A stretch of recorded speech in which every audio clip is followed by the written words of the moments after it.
Olá a todos, bem-vindos a mais um encontro aqui no Concurseja. Hoje a gente vai mergulhar fundo num tema essencial para quem está estudando para concurso, né? Organização administrativa no Brasil.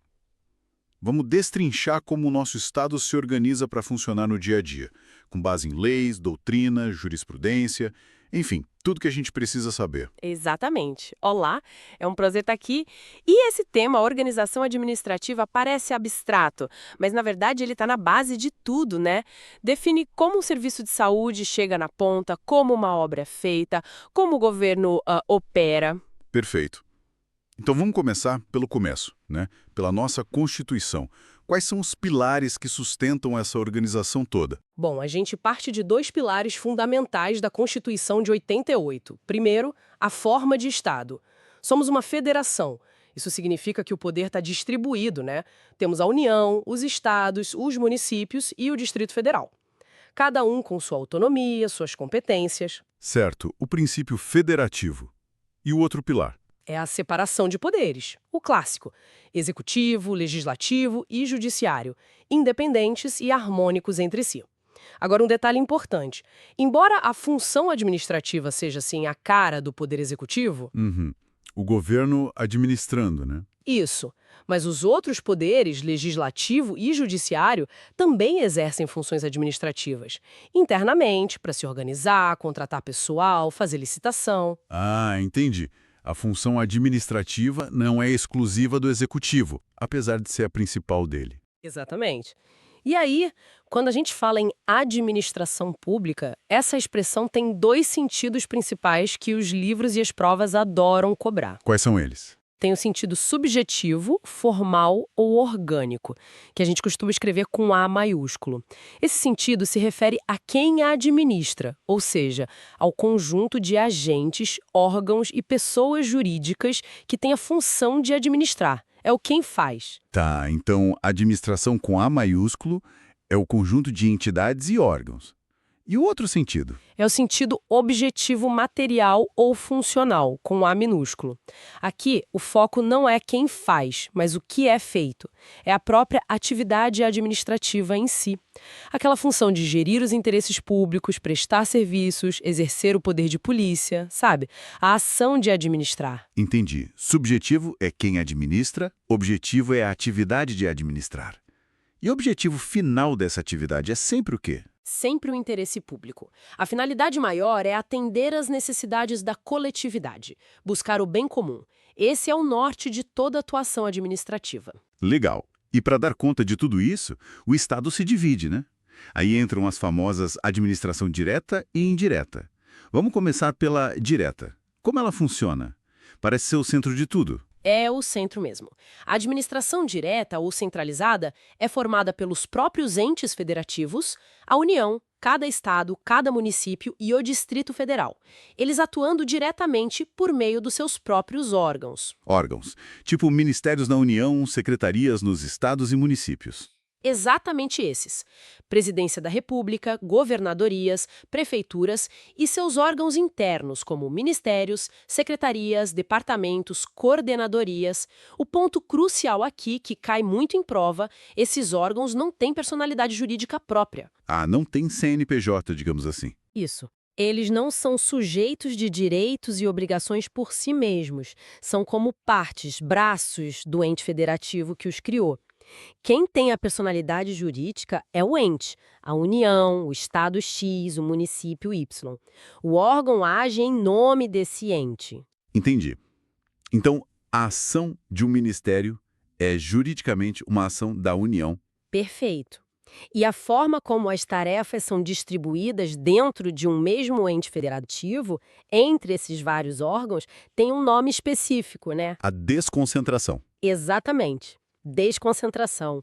É uma técnica administrativa para organizar internamente a administração direta. É distribuir competências dentro da mesma pessoa jurídica, criando órgãos para cuidar de partes específicas do trabalho. Mas tudo continua centralizado naquele ente. Então, desconcentrar é tipo dividir o trabalho dentro de casa, sem criar uma nova empresa. Ótima analogia. É isso mesmo. Você cria setores, departamentos dentro da sua estrutura principal para organizar melhor o serviço. Não cria uma filial com vida própria. E essa desconcentração pode ser feita usando que critérios? O material fala em matéria, hierarquia, território. Sim, são os critérios mais comuns. Por matéria, é quando você cria órgãos especializados em certos assuntos, tipo Ministério da Saúde, Ministério da Educação. Cada um cuida da sua área. Faz sentido. E por hierarquia? É a distribuição de competências em níveis diferentes. Órgãos superiores com poder de comando sobre órgãos inferiores. É a estrutura vertical clássica, né? Comando, direção, execução. Entendi. E o critério territorial? É quando a atuação do órgão é delimitada a uma área geográfica. Pensa nas delegacias regionais da Receita Federal, por exemplo, ou superintendências de regionais de algum órgão federal que atuam só numa região do país. Certo. Matéria, hierarquia, território. Formas de organizar internamente pela desconcentração. E esses órgãos, eles são todos iguais ou também têm classificações? Ah, tem várias classificações. A doutrina, os livros de direito administrativo trazem muitas. Depende do critério que você usa. Quais as mais importantes para a gente que está estudando? Bom, uma classificação muito comum é quanto à posição na hierarquia estatal. Aí temos os órgãos independentes, que estão no topo da pirâmide, sem subordinação hierárquica, são aqueles previstos diretamente na Constituição, sabe? Chefias do Executivo, presidente, governadores, prefeitos, as casas legislativas, Câmara, Senado, assembleias, os tribunais do Judiciário. O topo da estrutura. E abaixo deles? Vêm os órgãos autônomos. Eles estão logo abaixo dos independentes e têm ampla autonomia administrativa, financeira e técnica. Geralmente são os ministérios, as secretarias de Estado e de município. Eles têm grande poder de decisão na sua área. Certo. Independentes, depois autônomos. Depois, os órgãos superiores. Esses já não têm a mesma autonomia administrativa e financeira. São órgãos com poder de direção, controle, decisão, mas sempre subordinados a uma chefia mais alta. Diretorias gerais, coordenadorias. E na base? Os órgãos subalternos. São aqueles que executam as tarefas mais rotineiras, sabe? Atividades de expediente, atos de simples execução. Estão na base da hierarquia, com poder de decisão bem limitado. Uma seção de protocolo, por exemplo. Entendi a hierarquia.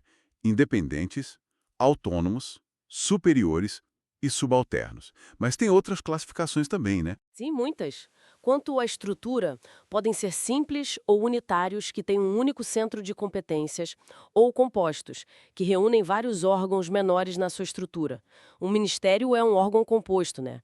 Tem várias secretarias, departamentos dentro dele. Sim, faz sentido. E quanto a quem decide? Podem ser singulares ou unipessoais, quando a decisão cabe a uma única pessoa, um chefe, tipo o ministro, o secretário, ou podem ser colegiados ou pluripessoais, quando as decisões são tomadas por um grupo de pessoas, um conselho, uma comissão de licitação, por exemplo. A decisão é do grupo, não de um indivíduo. Colegiados, tipo um tribunal, um conselho de contribuinte? Exatamente. E ainda tem classificação quanto à atuação. Órgãos ativos, que decidem e executam, órgãos consultivos, que emitem pareceres, opiniões técnicas, tipo a Advocacia Geral da União, em alguns casos, e órgãos de controle, que fiscalizam a atuação de outros órgãos, como os tribunais de contas ou as controladorias internas. Uau! É bastante detalhe sobre os órgãos da administração direta. Fica claro que é uma estrutura interna, hierarquizada e especializada através da desconcentração. Isso. A desconcentração organiza a casa. Mas, às vezes, para certas tarefas, o Estado percebe que só organizar internamente não é o bastante. E aí que entra a outra parte, a administração indireta. Precisamente. Quando a desconcentração não é suficiente ou adequada, o Estado pode usar outra técnica, a descentralização. Descentralização. Qual é a diferença fundamental para a desconcentração? Lembra que na desconcentração a gente distribuía tarefas dentro da mesma pessoa jurídica. O órgão não tinha personalidade própria. Sim, era interno. Na descentralização, o Estado transfere a titularidade ou apenas a execução de um serviço ou atividade para outra pessoa jurídica distinta do ente federativo que a criou ou autorizou. Ah, então aqui sim nasce uma nova empresa com CNPJ próprio. Exatamente. Na descentralização, cria-se uma nova entidade com personalidade jurídica própria, patrimônio próprio, autonomia administrativa e financeira. Ela passa a ser responsável por aquela atividade específica. Entendi a lógica. O Estado cria ou permite criar uma entidade especializada e com mais autonomia para fazer algo. E que tipos de entidades podem ser criadas nessa administração indireta? O material que a gente analisou fala em 4 tipos principais. Isso mesmo. A legislação brasileira, especialmente o Decreto-Lei 200 de 1967, que apesar de antigo ainda estrutura muito disso, e a própria Constituição definem as entidades da administração indireta. São basicamente 4: autarquias, fundações públicas, empresas públicas e sociedades de economia mista. Certo, vamos detalhar cada uma, começando pelas autarquias. O que são? As autarquias são talvez as mais próximas do Estado na administração indireta. Elas são pessoas jurídicas de direito público. Isso é muito importante. São criadas diretamente por lei específica. Não é uma autorização para criar. A própria lei já cria a autarquia. Criadas por lei, direito público. E para fazer o quê? Para executar atividades típicas da administração pública que exigem uma gestão mais descentralizada, mais especializada e autônoma. Atividades que o Estado não quer ou não pode executar diretamente pelos seus órgãos, mas que continuam sendo essencialmente públicas. Pode dar exemplos, para ficar mais concreto? Claro. O INSS, Instituto Nacional do Seguro Social, é um exemplo clássico de autarquia federal. Cuida da Previdência Social. As agências reguladoras, ANEEL, Anatel, Anvisa, também são autarquias em regime especial, com mais autonomia ainda. Os conselhos profissionais, CRM, CREA, OAB, embora a OAB tenha um status diferenciado pela jurisprudência, são geralmente considerados autarquias. Universidades federais também são frequentemente organizados como autarquias ou fundações públicas. O Banco Central do Brasil também é uma autarquia. Entendi. Direito público, criadas por lei para atividades típicas de Estado. E as fundações públicas, qual a diferença? As fundações públicas são um pouco mais complexas, porque elas podem ter 2 naturezas jurídicas. Elas são criadas para desenvolver atividades de interesse social, geralmente não lucrativas, em áreas como educação, pesquisa, cultura, saúde, meio ambiente. E como funciona essa criação e natureza jurídica? A criação depende. Se a fundação for de direito público, ela é criada nos mesmos moldes de uma autarquia, ou seja, a própria lei específica já a cria. Nesse caso, ela é considerada uma espécie de autarquia fundacional e se sujeita a um regime bem parecido. Ah, então tem fundação pública de direito público que é quase uma autarquia. Exato. Mas a lei também pode autorizar o Poder Executivo a criar uma fundação com personalidade jurídica de direito privado. Nesse caso, ela não é criada direto pela lei, mas sim por um ato do Executivo, um decreto, por exemplo, e o registro dos seus atos constitutivos no cartório. Essas fundações de direito privado têm um regime jurídico um pouco mais flexível, mais próximo das entidades privadas, embora ainda sujeitos a controles públicos. Entendi. Então, fundação pública pode ser de direito público, criada por lei, regime de autarquia, ou de direito privado, autorizada por lei, criada por ato e registro. E exemplos? Temos várias. A FUNAI, Fundação Nacional do Índio, o IBGE, Instituto Brasileiro de Geografia e Estatística, muitas universidades federais também são fundações, a Fiocruz, Fundação Oswaldo Cruz na área da saúde e pesquisa. É preciso ver a lei de criação de cada uma para saber se é de direito público ou privado. Ok, já vimos autarquias e fundações. Faltam as que atuam mais na área econômica, né? Empresas públicas e sociedades de economia mista. Qual a característica principal delas? A característica comum é que ambas são pessoas jurídicas de direito privado. Elas são criadas para que o Estado possa atuar na ordem econômica ou prestar serviços públicos que podem ser explorados economicamente. Direito privado. E isso significa que elas têm mais flexibilidade, menos amarras do direito público? Em teoria, sim. Elas seguem um regime jurídico híbrido. São de direito privado, mas por terem capital público e realizarem atividades de interesse estatal, sofrem várias regras do direito público, como a necessidade de licitar, com algumas flexibilizações pela lei das estatais, fazer concurso público para contratar pessoal, regime seletista, mas com concurso, controle dos tribunais de contas. Entendi. Regime híbrido. E qual a diferença entre empresa pública, EP, e sociedade de economia mista, SEM? A diferença principal está na composição do capital social. Na empresa pública, o capital social é integralmente público, ou seja, 100% do dinheiro que a constitui vem de entes públicos, União, estados, municípios ou até mesmo de outras entidades da administração indireta. 100% público. E a forma jurídica? A empresa pública pode ser constituída sobre qualquer forma admitida em direito. Pode ser uma SA, Sociedade Anônima, uma LTD limitada, embora seja comum serem SA. Exemplos de empresas públicas. O exemplo mais famoso é a Caixa Econômica Federal. É uma empresa pública federal. Os Correios, EST, Empresa Brasileira de Correios e Telégrafos, também. O BNDES, Banco Nacional de Desenvolvimento Econômico e Social, a Embrapa, Empresa Brasileira de Pesquisa Agropecuária. Certo. EP, capital 100% público, qualquer forma jurídica. E a sociedade de economia mista? Na sociedade de economia mista, o capital é misto, ou seja, tem dinheiro público e dinheiro privado. Mas atenção, o controle acionário, a maioria das ações com direito a voto tem que pertencer ao poder público. O Estado tem que ter o controle da empresa. Ah, então tem sócio privado, mas quem manda é o governo. Exatamente. E outra diferença importante: a sociedade de economia mista obrigatoriamente tem que ser constituída sob a forma de sociedade anônima, SA. Não pode ser LTDA, por exemplo. Sempre SA. E exemplos? Esses são bem conhecidos, né? Sim, o exemplo mais emblemático é a Petrobras. Banco do Brasil também é uma sociedade de economia mista.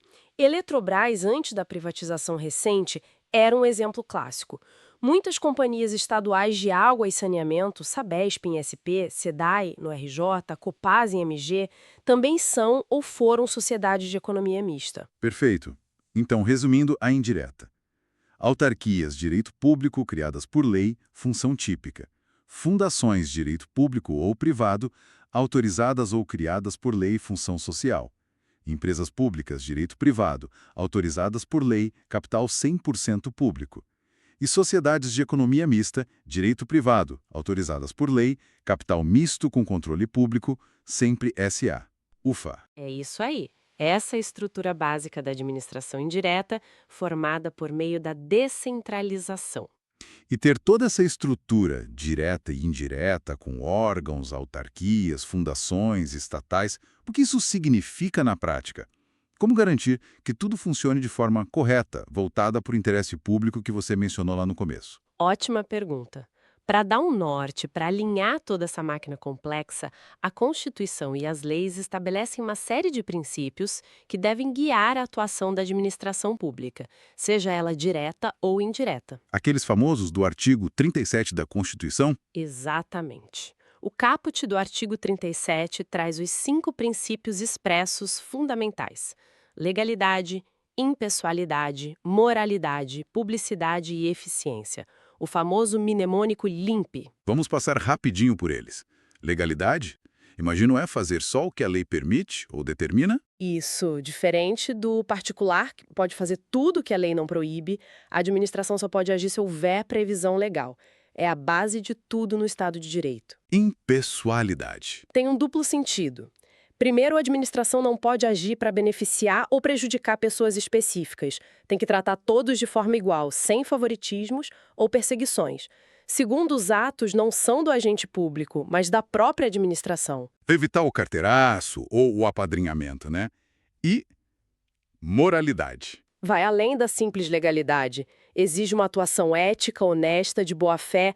Não basta cumprir a lei friamente, é preciso agir de acordo com os padrões de honestidade esperados de um bom administrador. Publicidade. É a regra da transparência. Os atos da administração têm que ser públicos, acessíveis ao conhecimento de todos, como regra geral. Isso permite o controle pela sociedade.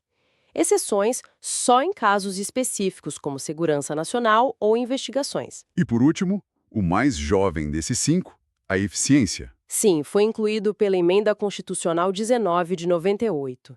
Exige que a administração atue de forma ágil, econômica, com qualidade, buscando os melhores resultados possíveis com os recursos disponíveis. Não basta agir legalmente, tem que ser eficiente também. O LIMP, legalidade, impessoalidade, moralidade, publicidade, eficiência. Mas só esses? Existem outros princípios importantes? Com certeza. Além desses expressos no caput do artigo 37, a doutrina e a jurisprudência reconhecem vários outros princípios implícitos na Constituição, que são igualmente importantes. Como quais, por exemplo? Temos a supremacia do interesse público sobre o privado, a ideia de que, em caso de conflito, o interesse da coletividade prevalece sobre o interesse individual, sempre respeitando os direitos fundamentais, claro, a indisponibilidade do interesse público, o agente público não é dono do interesse público, ele é apenas um gestor. Ele não pode abrir mão desse interesse, tem que protegê-lo. Isso é fundamental. Mas algum? Sim, a continuidade do serviço público. Os serviços essenciais não podem parar, em regra. A autotutela, que é o poder-dever da administração de anular seus próprios atos ilegais e revogar os inconvenientes ou inoportunos, e também princípios como razoabilidade e proporcionalidade, que exigem que as decisões administrativas sejam adequadas, necessárias e equilibradas. Motivação, ampla defesa, contraditório, são muitos que se aplicam. Realmente, é um conjunto de balizas bem robusto para guiar essa máquina toda. Sim, esses princípios são a bússola. Eles que devem garantir que toda essa estrutura de administração direta e indireta com seus órgãos e entidades funcione de forma correta, ética e voltada para o cidadão. Excelente. Acho que conseguimos dar uma visão bem completa dessa arquitetura administrativa brasileira. Ficou claro como o Estado se organiza internamente com a direta e a desconcentração e como ele cria outras entidades na indireta via descentralização. E tudo isso regido por princípios fortes. Essencial para quem estuda para o concurseira, né? Sem dúvida. É um tema básico e que sempre aparece. Entender a estrutura é o primeiro passo para entender como o direito administrativo funciona na prática. E sabe, fica aqui uma reflexão interessante, talvez. Será que toda essa complexidade que a gente descreveu, com tantos tipos de órgãos, entidades, regimes jurídicos diferentes, será que ela realmente ajuda a alcançar a eficiência que o próprio princípio constitucional exige? Ou será que, às vezes, essa própria complexidade acaba criando mais entraves, mais burocracia, dificultando a agilidade que o cidadão espera do serviço público? É algo para a gente continuar pensando, né? Como equilibrar organização, controle e eficiência na prática? Um ponto excelente para finalizar nossa conversa e para todo mundo refletir. A teoria é uma, a prática, bem, é o desafio constante. Quero agradecer muito pela sua participação e por compartilhar tanto conhecimento de forma tão clara. Eu que agradeço o convite, sempre bom discutir esses temas. E a você que nos acompanhou em mais essa análise aqui no Concurseja, muito obrigado pela audiência, esperamos que tenha sido útil para os seus estudos. Continue ligado aqui no canal para mais conteúdos, aulas e dicas para sua aprovação. Até a próxima!